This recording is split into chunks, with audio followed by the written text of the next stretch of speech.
യാഥാർത്ഥ്യ സംഭവങ്ങൾ സിനിമയാകാറുണ്ട്. അതുപോലെ സിനിമ സമൂഹത്തെ ഇൻഫ്ലുവൻസും ചെയ്യാറുണ്ട്. എന്നാൽ സിനിമയെ പോലും വെല്ലുന്ന സംഭവങ്ങളാണ് കഴിഞ്ഞ ദിവസം മുംബൈയിലെ പവായിൽ നടന്നത്. ബോളിവുഡ് സ്വപ്നങ്ങളുമായി നൂറുകണക്കിന് യുവ പ്രതിഭകൾ വന്നു പോകാറുള്ള പവായിലെ RA സ്റ്റുഡിയോ വ്യാഴാഴ്ച ഉച്ചയ്ക്ക് ശേഷം അപ്രതീക്ഷിതമായ ഒരു വയലൻസ് സിനിമയുടെ മൂഡിലായി മാറി. ഒരു വെബ് സീരീസിലേക്കുള്ള ഓഡിഷൻ എന്ന് വിശ്വസിച്ച് സ്റ്റുഡിയോയ്ക്കുള്ളിൽ തങ്ങിയ 17 കുട്ടികളും 2 മുതിർന്നവരുമാണ് നിമിഷങ്ങൾക്കകം ബന്ദികളാക്കപ്പെട്ടത്. എന്നാൽ ഇതൊരു കൊള്ളക്കാരന്റെയോ ഭീകരന്റെയോ ദൗത്യമായിരുന്നില്ല.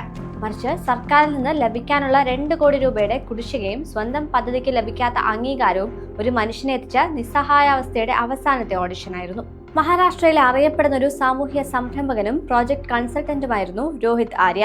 സ്വച്ഛതാ മോണിറ്റർ, മാജിശാല, സുന്ദർശാല തുടങ്ങിയ സർക്കാർ പദ്ധതികളുമായി ബന്ധപ്പെട്ട് പ്രവർത്തിച്ച ഇദ്ദേഹം സ്വന്തം ആശയങ്ങൾക്ക് അംഗീകാരമോ പ്രതിഫലമോ ലഭിച്ചില്ലെന്ന് ആരോപണമുയർത്തിയിരുന്നു. മുൻ വിദ്യാഭ്യാസ മന്ത്രി ദീപക് കേസാർക്കറിനെതിരെയും ഉദ്യോഗസ്ഥർക്കെതിരെയും രോഹിത് പലതവണ പ്രതിഷേധിക്കുകയും നിരാഹാര സമരം നടത്തുകയും ചെയ്തിട്ടുണ്ട്. താൻ ആത്മഹത്യ ചെയ്യുന്നതിന് പകരം ഒരു പദ്ധതിയിട്ടു. പണമായിരുന്നില്ല. ചില വ്യക്തികളോട് ധാർമ്മികവും നൈതികവുമായ ചില ചോദ്യങ്ങൾ ചോദിക്കാനുള്ള അവസരമാണ് തനിക്ക് വേണ്ടതെന്നും രോഹിത് ആര്യ സോഷ്യൽ മീഡിയയിൽ പങ്കുവച്ച വീഡിയോയിൽ പറഞ്ഞു. ഏതെങ്കിലും തെറ്റായ നീക്കമുണ്ടായാൽ എല്ലാവരെയും കത്തിച്ചു കളയുമെന്നും അയാൾ ഭീഷണിപ്പെടുത്തി. രോഹിത്തിന്റെ ഈ മാനസിക നില അയാളുടെ കടുത്ത നിരാശയുടെ പ്രതിഫലമായിരുന്നു. ഒരു കലാകാരന്റെയും സാമൂഹിക പ്രവർത്തകന്റെയും പശ്ചാത്തലമുള്ള ഒരാൾ 17 വിദ്യാർത്ഥികളെ ബന്ദികളാക്കി ശ്രദ്ധ നേടാൻ ശ്രമിച്ചത് ഔദ്യോഗിക സംവിധാനങ്ങൾ ഒരു വ്യക്തിയിൽ വരുത്തിയ സമ്മർദ്ദത്തിന്റെ ആഴം വ്യക്തമാക്കി തരുന്നുണ്ട്. വ്യാഴാഴ്ച ഉച്ചയ്ക്ക് 1:45 സ്റ്റുഡിയോയ്ക്ക് പുറത്ത് ഭീതി പരന്നത്. ഓഡിഷന് പോയ കുട്ടികളെ കാണാതായതിനെ തുടർന്ന് ആശങ്കയിലായ മാതാപിതാക്കൾ സ്റ്റുഡിയോയിലെ സുരക്ഷാ ജീവനക്കാരോട് വിവരം തിരക്കി. കുട്ടികളെ രോഹിത് ബന്ദികളാക്കിയെന്നറിഞ്ഞതോടെ പവായിലെ തെരുവുകൾ നിലവിളികൾ കൊണ്ടും പോലീസിന്റെ സൈറൻ ശബ്ദങ്ങൾ കൊണ്ടും നിറഞ്ഞു. ക്വിക്ക് റെസ്പോൺസ് ടീമും ബോംബ് സ്ക്വാഡും അഗ്നിശമന സേനയും ഉൾപ്പെടെയുള്ള വൻ പോലീസ് സന്നാഹം ഉടൻ തന്നെ സ്ഥലത്തെത്തി. സ്റ്റുഡിയോയുടെ വാതിലുകളിൽ സെൻസറുകൾ ഘടിപ്പിച്ചു. അകത്ത് കയറാനുള്ള പോലീസിന്റെ എല്ലാ ശ്രമങ്ങളെയും രോഹിത് ആദ്യം തടസ്സപ്പെടുത്തി. ചില്ല് ജനാലകൾക്ക് പിന്നിൽ ഭയന്ന് വിറച്ചു നിന്നിരുന്ന കുട്ടികളുടെ ദൃശ്യവും അവരുടെ അലർച്ചകളും മാതാപിതാക്കളെ കൂടുതൽ വേദനയിലാഴ്ത്തി.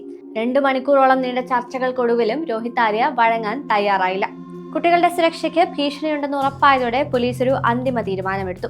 അപകടകരമായ സാഹചര്യം മുന്നിൽ കണ്ട പോലീസ് അഗ്നിശമന സേനയുടെ സഹായത്തോടെ കെട്ടിടത്തിന്റെ ഡക്ക് ലൈനിലൂടെയും ഒരു ബാത്റൂം വെന്റിലൂടെയും സ്റ്റുഡിയോയിലേക്ക് രഹസ്യമായി കടന്നു. പോലീസ് അകത്തേക്ക് പ്രവേശിച്ച ഉടൻ രോഹിത് ആര്യ കയ്യിലുണ്ടായിരുന്ന എയർ ഗൺ ഉപയോഗിച്ച് വെടിയുതിർത്തു. നിമിഷങ്ങൾക്കകം ആന്റി ടെററിസ്റ്റ് സെല്ലിലെ ഓഫീസറായ അമോൽ വാഗ്മാരെ രോഹിത്തിനെ ലക്ഷ്യമാക്കി വെടിവെച്ചു. നെഞ്ചിൽ തന്നെ വെടിയേറ്റ രോഹിത് തൽക്ഷണം വീണു. 35 മിനിറ്റ് മാത്രം നീണ്ടുനിന്ന അതിവേഗ ഓപ്പറേഷൻ വിജയകരമായി പൂർത്തിയാക്കി. പോലീസ് 17 കുട്ടികളെയും മറ്റ് 2 പേരെയും സുരക്ഷിതമായി പുറത്തെത്തിച്ചു.